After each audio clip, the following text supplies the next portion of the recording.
장림교회 김창용 목사입니다. 부족한 사람을 이 아름다운 수정교회 강단에 서게 하신 하나님께 감사를 드리고, 아울러 존경하는 우리 이희영 목사님께도 감사를 드리고, 당의 장로님들께도 감사를 드립니다. 여러분들이 평소에 우리 이 목사님을 통해서 좋은 말씀을 많이 듣는 줄 믿습니다. 보리밥 한 그릇 드시죠. 오늘은 너무 쌀밥만 먹으면 좀 그래도 안 좋습니다. 그래서 오늘 또 우리 또 특별히 제2 남전도의 헌신 예배를 한다고 하니까 회원 여러분들이 말씀에 도전을 받고 교회를 잘 섬기는 회원들이 되기를 축복합니다. 우리가 읽은 요한복음 6장 1절에서 13절을 읽었는데, 사실 이 사건은 59절까지 계속 이어져 가고 있습니다. 그래서 여러분들이 성경을 그대로 펴두시고 이렇게 전체 문맥을 우리가 나누기 때문에 성경을 같이 읽어야 될 때가 있습니다. 요한복음에 나타나는 예수님의 행하신 기적들을 보면은 그 기적들이 굉장히 단순하다는 생각이 들 때가 있어요. 그래서 우리가 피상적으로 이해하거나 주관적으로 또는 직관적으로 교훈을 받는 것으로 끝내버리는 경우들이 참 많이 있습니다. 그로 인해 기적의 사건들이 우리에게 주려고 하는 진정한 의미를 놓치는 경우가 대단히 많습니다. 그 가운데 하나가 오늘 본문이 소개하는 이 500리의 기적 사건입니다. 이 사건을 단순히 예수님의 능력을 표현한 것이 아니라는 것을 알아야 합니다. 그저 단순히 이 기적의 내용만 보면서 이야 대단해, 예수님이 말이야 아이의 한 끼 식사 보리떡 5개와 물고기 2마리를 가지고 당시 장정 5,000명, 어린아이 남녀 요소를 더하면 한 10,000명이 넘는 수많은 사람들을 먹이고 배불리 먹이고 12강주리를 남겼대. 이야 정말 주님의 능력은 대단하다. 이렇게 보는 것이 크게 잘못된 해석은 아니지만, 그런데 그렇게만 보면 본문이 우리에게 주려고 하는 진정한 의미를 깨달을 수 없다는 것입니다. 우리는 이 본문의 구성을 잘 보아야 합니다. 먼저 예수님께서 이 기적을 베푸신 원인과 동기가 무엇인가를 파악해야 합니다.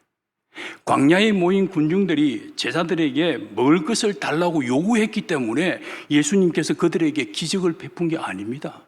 또 제자들이 볼 때 많은 사람들이 와서 하루 종일 예수님의 말씀을 듣는 것을 보니까 저들이 참 배고플 것 같아서 예수님께, 주님 저들이 배고플 것 같은데 기적을 베풀어서 저들에게 먹을 것을 좀 제공해 주시죠, 이렇게 요청을 해서 주님이 그럼 그렇게 하자 해서 기적을 만든 것도 아니라는 것이죠. 그 광야에 모여든 군중들은 단순히 예수님을 보기 위해 왔습니다. 예수님이 선포하시는 말씀을 듣기 위해서 왔을 뿐인데, 예수님이 성경을 보면 차츰해서 그들에게 이 기적을 행하신 것입니다. 성경을 보시겠습니까? 5절 말씀 한번 보시겠습니까? 자, 5절을 같이 한번 읽도록 합니다. 시작. 예수께서 눈을 들어 큰 무리가 자기에게 오는 것을 보시고 빌립에게 이르시되 우리가 어디서 떡을 사서 이 사람을 먹이겠느냐 하시니. 보세요, 주님이 스스로 이들에게 어디서 떡을 사서 먹이겠느냐라고 하시면서 이 기적을 행하셨다는 것입니다. 그렇다면 주님은 이 기적을 왜 행하셨을까?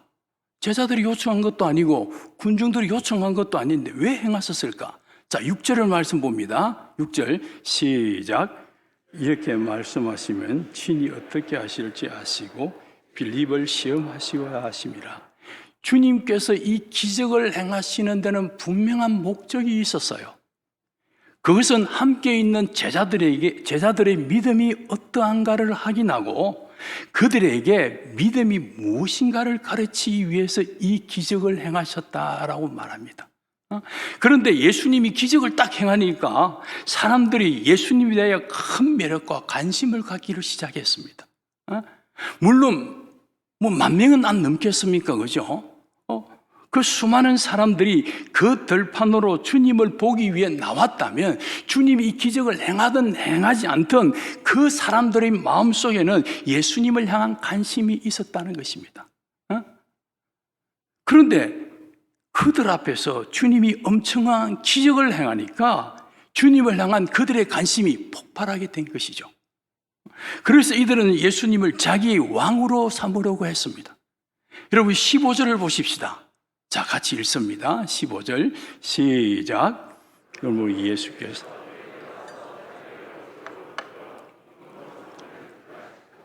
다시 혼자 산으로 가시니라. 여러분 한번 생각해 보십시오.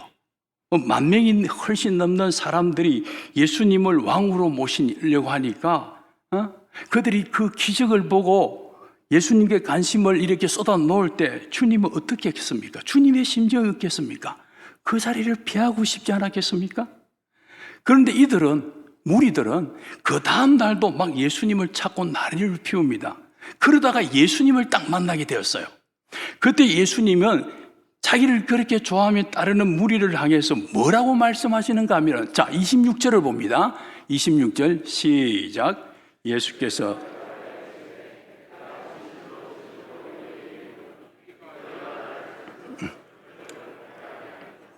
떡을 먹고 배부른 까닭이라. 주님이 뭐라고 말합니까? 너희가 나를 찾는 것은 표적을 보고 나를 찾는 것이 아니다. 떡을 먹고 배불러서 나를 찾는다라고 말하죠.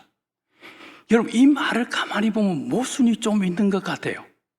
군중들은 지금 자기들 앞에서 행해지는 기적을 봤잖아요. 그래서 이들은 지금 주님께 관심을 가지고 주님을 막 따르는데, 주님은 너희가 표적을 보고 나를 따르는 것이 아니고 떡을 먹고 배불러서 나를 따라오는 것이라고 말합니다. 이게 무슨 의미일까요? 너희가 표적은 보기는 보았는데 진짜로 봐야 될 걸 제대로 못 봤다라는 것입니다. 너희는 내가 떡을 만들어주는 그것만 봤다라고 말하고 있습니다. 표적을 원어로 세메이온이라고 합니다. 이 세메이온은 사인이라는 의미가 있습니다. 내가 표적을 통해서 너희에게 사인을 보냈는데 너희가 그 사인을 제대로 읽지를 못했다라는 것입니다. 그게 무슨 말이니까? 잘못 봤다라는 것이죠. 너희들이 착각했다라는 것입니다. 자, 그렇다면 예수님께서 보리떡 5개와 물고기 2마리를 가지고 기적을 사건을 보여주셨는데, 이 기적을 사건을 통해서 예수님이 군중들에게 보내는 사인이 무엇이었을까요? 눈에 보이는 떡을 배불려 먹이는 것이 목적이 아니라고 한다면 주님이 그들에게 보내는 그 사인은 무엇이었을까요? 이 표적은 우리에게 무엇을 보여주기 위해 예수님이 행하신 것일까요? 이것이 이 사건의 또 다른 메시지를 우리에게 던져주고 있습니다. 이 메시지가 무엇인가? 오늘 우리는 이 본문을 통해 이걸 배우려고 합니다. 서론 길죠? 이걸 배우려고 합니다. 원래 저희 교회 성도들은 성경을 많이 이렇게 같이 읽어요. 오후 시간에 잠도 좀 깰 겸해서 앞으로 계속 여러분들이 오늘 제가 여러분에게 말씀을 전하니까 성경을 같이 읽읍시다 하면 같이 읽어주시기를 바랍니다. 자, 이 메시지가 무언가? 오늘 우리는 이 본문을 통해서 그걸 배워야 되는데, 그 첫 번째 메시지, 첫 번째 가르침이 무엇인가? 주님이 뭘 가르치고 있는가? 주님은 떡이 아니라 생명이라는 것을 가르치고 있습니다. 사람들이 지금 떡을 주목하고 있는데 주님은 그 사건의 본질적인 의미는 떡이 아니고 생명이라고 말하고 있습니다. 지금 예수님께서 떡을 먹고 배부른 까닭이다 이렇게 말씀하셨는데, 사람들이 떡을 먹고 배부렀을 때 어떤 반응을 보이고 있습니까? 여러분 14절의 말씀 한번 보시겠습니까? 사람들이 어떤 반응을 보이고 있습니까? 자, 같이 읽습니다. 시작. 그 사람들이 예수께서 행하신 이 표적을 보고 말하되 이는 참으로 세상에 오실 그 선지자다. 이것이 떡을 먹은 군중들이 보인 첫 번째 반응입니다. 예수님이 광야에서 떡을 만들어 배부르게 먹인 이 사건을 군중들이 딱 체험하자 어떤 느낌을 가지고 있습니까? 야, 그렇구나. 이분이 바로 오실 선지자이구나. 이렇게 말했습니다. 그 그들이 이렇게 생각하는 것은 그들에게 구약적인 율법의 배경이 있었기 때문에 그렇습니다. 신명기 18장 15절의 말씀을 보면, 자, 영상이 뜨는데 안 뜹니까? 자, 같이 한번 읽습니다. 시작. 내 하나님 여호와께서 너희 가운데 내 형제 중에서 너희를 위하여 나 같은 선지자 하나를 일으키시리니 너희는 그의 말씀을 들으자. 여러분, 이건 모세가 한 말이에요. 모세가 이스라엘 백성들을 애굽에서 구원했습니다. 그리고 그들을 광야로 데리고 나와서 그곳에서 하늘로부터 만나와 메추라기를 떨어지게 해서 그것을 그들에게 먹였습니다. 그때 모세가 어떤 말을 했느냐? 나와 같은 한 선지자가 너희 가운데 일어날 것이다. 그렇게 모세가 예언을 했죠. 그 말씀이 지금 이 신약시대, 지금 광야에서 떡 먹는 것을 체험한 이 사람들이 그걸 기억해낸 것입니다. 6월절에 자신들에게 떡을 만들어주는 그 장면을 딱 목격하면서 군중들의 마음속에 이 예수가 말했던, 바로 모세가 말했던 그 선지자임이 틀림이 없다라는 것입니다. 군중들은 오늘 그가 오늘 우리에게 이 떡을 먹여주지 않았느냐라는 것입니다. 그렇게 말하면서 예수님을 자신들의 임금으로 세우려고 했습니다.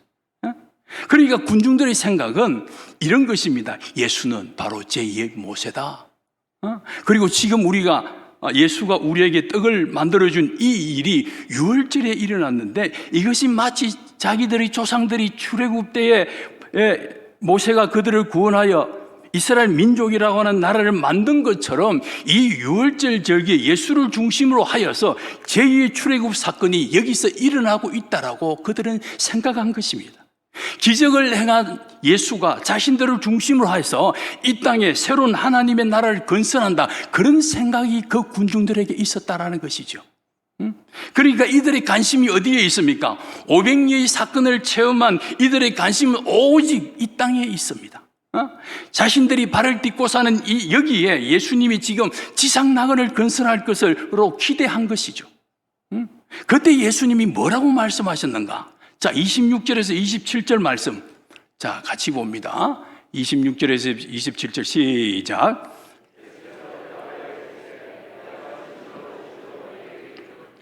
너희가 나를 찾는 것은 표적을 본 까닭이 아니요 떡을 먹고 배부른 까닭이로다. 썩을 양식을 위하여 일하지 말고 하도 있는 양식을 위하여 하라. 이 양식은 인자가 너희에게 주리니 인자는 아버지 하나님께서 인친사니라. 예수님께서 지금 너희는 표적을 잘못 봤다라고 말씀하시면서 두 가지를 언급하고 있습니다. 무엇을 언급하느냐? 썩을 양식과 영생하는 양식입니다.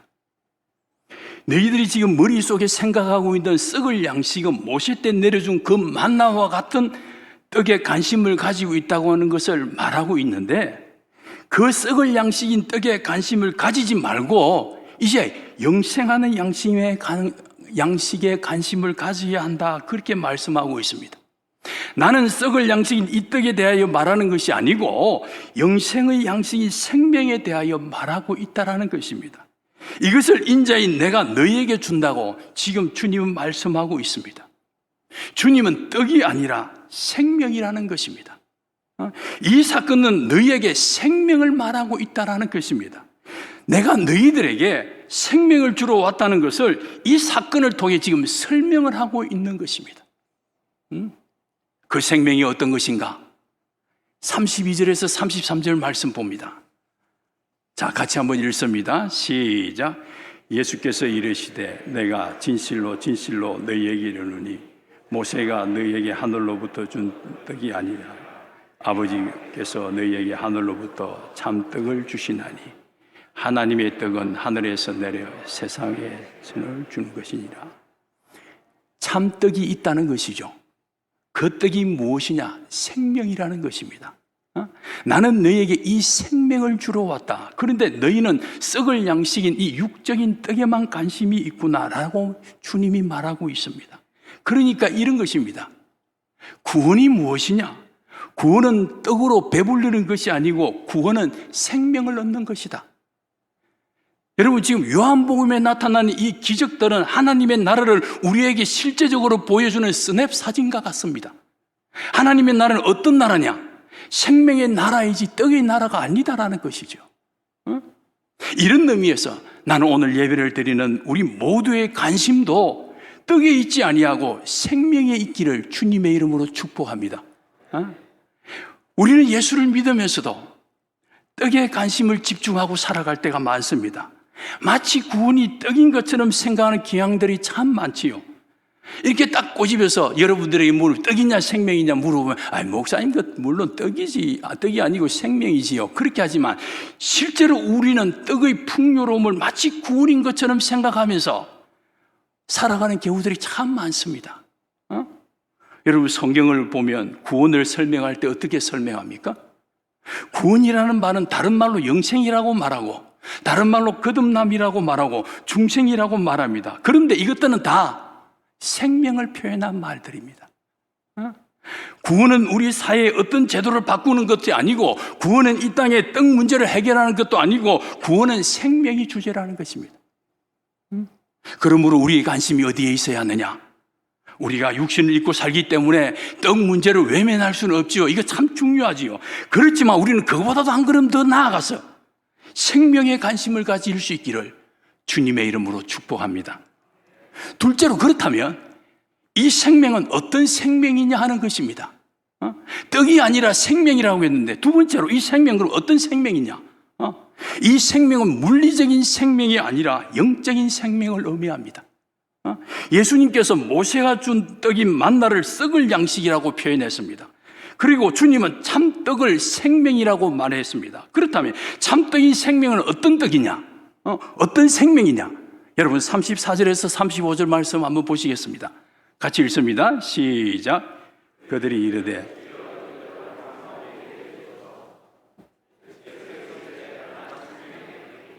내게 오는 자는 결코 줄이지 아니할 테요 나를 믿는 자는 영원히 목마르지 아니하리라. 주님이 모세가 준 만나는 떡, 그 만나는 썩을 양식이고 주님이 주시는 참떡이 생명의 양식이라고 말하니까 군중들이 뭐라고 대답합니까? 그렇다면 생명의 양식인 그 떡을 우리에게도 주십시오라는 것입니다. 그때 주님은 참떡, 즉 생명에 대하여 설명하고 있습니다. 생명은 결코 줄이지 않고 영원히 목마르지 않는 것이라고 말하면서 그렇다면 모세가 준 떡은 어떤 떡이냐? 먹어도 줄일 수가 있다는 것입니다. 마셔도 목마를 수 있다는 것입니다. 그 떡을 먹은 자들이 다 죽었다는 것입니다. 그런데 내가 너에게 말하는 참떡은 먹으면 결코 줄임이 없고 먹으면 영원히 목마르지 않는다는 것입니다. 이게 생명이라는 것입니다. 주님은 떡의 의미를 지금 그렇게 설명하고 있는 것입니다. 이것을 우리는 영생이라고 말합니다. 결단코 줄임이 없는 생명, 영원히 목마름이 없는 생명, 이것이 영생입니다. 그런데 우리는 영생하면 1차적으로 머리에 떠오르는 것이 무엇입니까? 죽지 않고 영원히 사는 것, 그걸 영생이라고 하지요. 이 개념이 우리 머릿속에 먼저 딱 들어오게 되어 있습니다. 그러니까 성경을 읽다가 우리가 갈등을 느끼는 것이 무엇이냐면은 요한복음 11장 25절 26절에 보면은 이런 말이 있습니다. 예수께서 나를 믿는 자는 죽어도 살겠고 살아서 나를 믿는 자는 영원히 죽지 아니하리라. 이 말씀이 딱 있는데 살아서 그렇게 예수를 잘 믿는 우리 할아버지도 죽었단 말입니다. 그렇게 교회 안 가면 밥도 안 주던 우리 엄마도 죽었단 말입니다. 그런데 도대체 영생이라는 것이 도대체 어떤 의미냐라는 것이죠. 죽었는데. 우리는 영생을 이해할 때 헬라적 사고와 히브리적 사고 두 가지를 같이 이렇게 생각할 때가 있습니다. 헬라적 사고는 공간적 사고를 말하죠. 헬라인들은 공간적 이론을 이렇게 가지고 있는데 여기가 아니면 죽어서 저기라고는 이원론을 생각합니다. 영생을 표현할 때. 그러니까 그들에게 영생이라는 말은 이 땅에서의 삶이 아니라 죽어서 내세의 삶을 영생이라고 헬라인들은 표현합니다. 그렇게 생각하죠. 그러나 히브리적인 사고는 어떠냐? 시간적 사고방식을 가지고 있습니다. 시간론적 이원론을 가지고 있는데 이들이 영생하면 영원히 사는 것으로 이해합니다. 그런데 우리는 어떻습니까? 한국인 교회 성도들은 어떻게 생각합니까? 이 헬라적 사고와 히브리 사고를 다 가지고 있으면 복합적으로 다 들어와 있는 것입니다. 그런데 주님은 이 영생을 그런 차원에서 이해하면 안 된다라고 말합니다.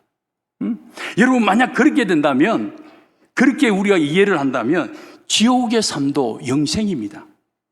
죽어서 가게 되는 저 지옥도, 지옥에 떨어지는 순간, 그 지옥의 고통의 순간만 느끼고 좀 느끼고 끝나버리면 지옥도 그렇게 두려운 곳이 아닌 것입니다. 그런데 지옥의 문제는 죽지 않는다는 것입니다. 고통 속에서 계속 고통을 받는 것이 문제라는 것입니다. 예수님은 이런 의미에서 영생을 말하는 것이 아니다라는 것입니다. 내가 주는 생명은 다르다는 것입니다. 너희는 자꾸 너희가 가지고 있는 생명과 연관하여 그 생명을 시간의 길이로 생각하고 또 이 땅에서 생명이 옮겨가서 계속 사는 것으로 생각하는데, 내가 말하는 생명은 그런 개념이 아니라는 것이죠. 하나님이 주시는 신적 삶을 의미한다는 것입니다. 하나님이 주시는 신적 삶을 의미한다는 것입니다. 주님이 주시는 생명은 하나님이 주시는 신적 삶이라는 것입니다. 그래서 이 세상의 삶과 하나님이 주시는 신적인 삶, 즉 영생의 삶을 주님이 다르게 설명하고 있습니다. 그렇다면 이 세상의 삶은 어떤 삶입니까? 이 삶은 우리가 인간이기 때문에 갖는 온갖 핍박과 어려움과 또 죽음 이상의 고난과 고통, 이런 것들이 뒤범벅이 된 삶이지 않습니까? 이것은 신적인 삶, 즉 하나님이 주시는 영생의 삶과 다르다라는 것입니다. 신적인 삶은 하나님의 무한한 사랑을 우리가 힘입어서 세상적인 삶에 제한되어 있는 생로병사를 뛰어넘는 충만한 삶을 신적인 삶이라고 합니다. 영생의 삶이라고 주님은 말하고 있습니다. 세상적인 삶과 신적인 삶은 그 삶 자체가 다르다는 것입니다. 그래서 영생을 얻은 자, 즉 구원을 얻은 자의 삶은 어떠한가? 구원을 얻은 자의 삶은 똑같은 육신을 입고 있지만 그에게 신적인 삶이 들어가서 하나님이 주시는 생명으로 이 땅을 살기 때문에 그 삶의 방식과 삶의 기준과 삶의 지향하는 목표가 완전히 다르다는 것입니다. 아주 쉬운 단적인 예로 우리가 달력을 보면 7일마다 빨간 달이 하나씩 있지 않습니까? 세상 사람들은 그날을 어떻게 생각합니까? 쉬는 날로 생각합니다. 노는 날이라고 하죠. 공휴일이라고 합니다. 그런데 신적인 삶을 사는 우리에게는 그날이 노는 날이 아닙니다. 그날은 주님의 날이죠. 하나님을 예배하는 날입니다. 하나님께 영광을 돌리는 날입니다. 하나님을 기억하고 주목하는 날이 바로 그 날입니다. 그러니까 삶 자체가 다르다는 것입니다. 세상 사람들이 왜 사느냐고 물으면 마지못해 대답하지 않습니까? 죽지 못해 산다든지 뭐 살아있으니까 그냥 살아있다라든지 그렇게 표현하지만 우리는 그렇지 않습니다. 여러분 왜 삽니까? 여러분 왜 살아요? 믿는 자는 삶이 다르다는 것입니다. 어떻게 다른가? 내게 새로운 생명을 주신 그분의 목적과 내게 신적인 삶을 주신 그분의 의지를 따라 사는 것이 우리의 삶임을 믿으시기를 바랍니다. 그렇게 살아야 한다는 것입니다. 삶의 동기와 방법, 이유, 내용, 기초, 삶의 근거가 전부 다 다른 것입니다. 이것이 구원받은 그리스도인의 삶이라고 하고 있습니다. 사랑하는 성도 여러분, 오늘 우리가 이 생명을 가진 자라는 사실을 아십니까? 세상에 있는 사람들과 똑같이 이 땅을 살아가지만 우리에게는 영원한 생명이 있습니다. 여러분, 이것이 여러분에게 자랑이 될 수 있기를 축복합니다. 이것이 험한 세상을 살아가는 데 있어서 믿음으로 살아가야 할 담대한 이유가 되고 능력이 될 수 있기를 주님의 이름으로 축복합니다. 이것이 우리가 하나님을 예배하는 이유요, 하나님을 찬양하는 이유라는 것입니다.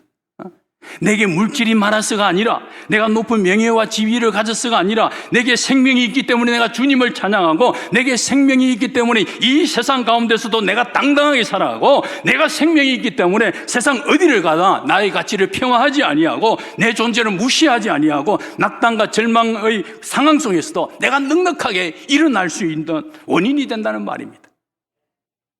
이 영원한 생명, 이 신적인 삶을 하나님이 우리에게 주셨음에도 불구하고 이 땅에서 우리가 가진 것이 없다는 이유로 스스로 자학하는 이들이 얼마나 많은지 모릅니다. 그들은 자신의 가치를 무엇으로 평가하고 있습니까? 사람들이 나를 알아주는 것으로 평가하고 있습니다. 자신이 많은 사람들에게 쓰임을 받는 것으로 평가하고 있습니다. 좋은 학벌을 가지는 것으로, 많은 것을 소유하는 것으로 자신의 가치를 매기는 것입니다. 여러분, 좋은 학벌을 가지는 것 우리의 자랑거리가 될 수가 있습니다. 그런데 그것이 우리에게 근본적인 가치를 측정하는 기준은 아니라는 것입니다. 내가 사회의 높은 지위를 가지면 그게 자랑거리가 될 수 있겠지요. 그런데 그것이 우리에게 일차적인 자랑거리가 자랑의 이유가 되지 않는다는 것입니다. 내가 최고의 자랑은 내게 생명이 있음이요, 내가 가치 있는 것은 하나님이 내게 생명을 주셨기 때문입니다. 믿습니까?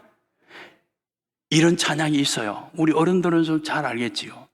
세상 사람 날 부러워 아니하여도 나도 세상 사람들이 부럽지 않네. 그렇습니다. 생명을 얻은 자의 삶은 세상이 부러워하는 삶이 아니라는 것입니다. 세상 사람들을 부러워하지 않는 이유는 무엇입니까? 내가 세상의 것을 많이 가지고 있지 않다는 것입니다. 그런데도 내가 세상 사람들을 부러워하지 않는 것은 내게는 세상이 돈으로 살 수 없고 세상이 권세로 소유할 수 없는 영원한 생명, 신적인 삶이 나에게 주어져 있기 때문에 그렇다라는 것입니다. 사랑하는 성도 여러분, 이것이 여러분의 가치임을 믿으시기를 바랍니다. 이것이 여러분의 자랑거리가 될 수 있기를 바랍니다. 이것이 세상 가운데서 우리를 당당할 수 있는 그런 근거가 되기를 주님의 이름으로 축복합니다. 자, 그렇다면 세 번째로 우리가 이 생명, 영적인 생명을 어떻게 얻을 수 있습니까? 물리적인 생명이 아니라 영적인 생명이라고 했는데 이 생명을, 영적인 생명을 어떻게 얻을 수 있는가? 이 생명은 우리가 이 땅에서 떡을 먹음으로 얻어지는 것이 아니고 예수를 믿음으로 얻는 것입니다. 이것이 생명을 얻는 비결이요, 방법이라는 것입니다. 이게 구원이라는 말입니다. 구원은 무엇이냐? 구원은 내가 땅의 것을 취함으로 받는 것이 아니고 예수를 믿음으로 얻는 것입니다. 여러분 말씀 보시겠습니까? 34절에서 36절의 말씀을 한 번 더 보겠습니다. 같이 한번 읽도록 하겠습니다. 시작.